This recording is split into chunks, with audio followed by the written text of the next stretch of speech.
Hey, what's up everybody? Coach Kyle here. And if you like this video, please give it a thumbs up, subscribe to the channel for future content notifications. Look back at old videos, there's a bunch of them. And if you're interested in upping your accountability, getting more motivation, decreasing your injury risk, let's talk about coaching. KyleKranz.com, hit me up. Today's topic is answering the question of how do you know if you're running too fast?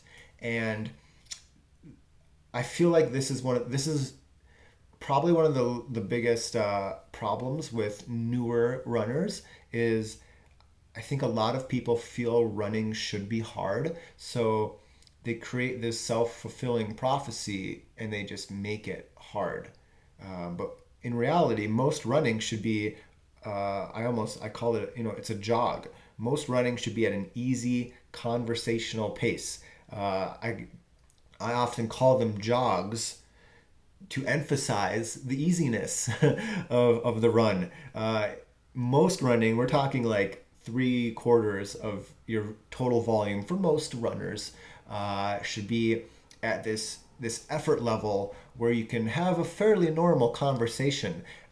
Myself, I even like run with my mouth closed for most of the downhill and flat segments of easy runs to kind of control my pace a little bit. And the reason for this is because just because first, the most important is just because a run is easy doesn't mean it's not beneficial. You're still adding volume. You're still, using the muscles in the body and all the fueling systems. You're still using glycogen, etc., fat. So you're still doing all that, but because you're running easy, you're able to recover from the harder workouts, the longer runs. You're able to run more consistently, frequently, and farther because you're not overdoing the effort.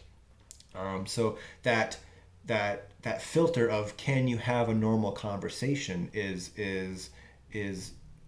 I think the best one for your easy general runs, but for like workouts, it's a little harder to determine if you're running at the right level. And in cases like that, I often use like moderate. So perceived exertion, you can try to describe it. It's moderate, it's brisk, it's effortful but controlled. It's not a sprint for like something like tempo run or 800-meter repeats.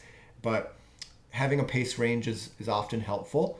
And for reps like on the track, like 400, 800 meter reps, something like very in general, like 10K pace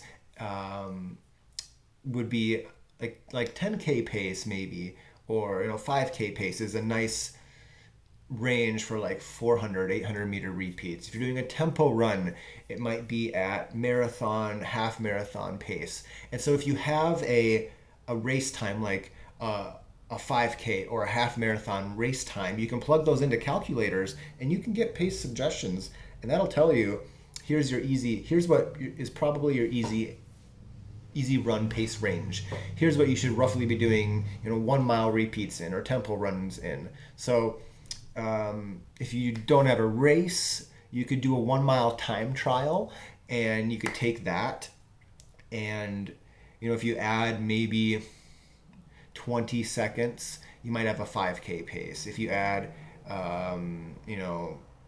20 more seconds, 30 seconds, you might have a 10K pace. So there's ways to figure this out, and it's very wise to do so, because that helps you appropriately modulate the training efforts, so you can run easy most of the time, but run hard and run well during those workouts when you should be running at that higher level.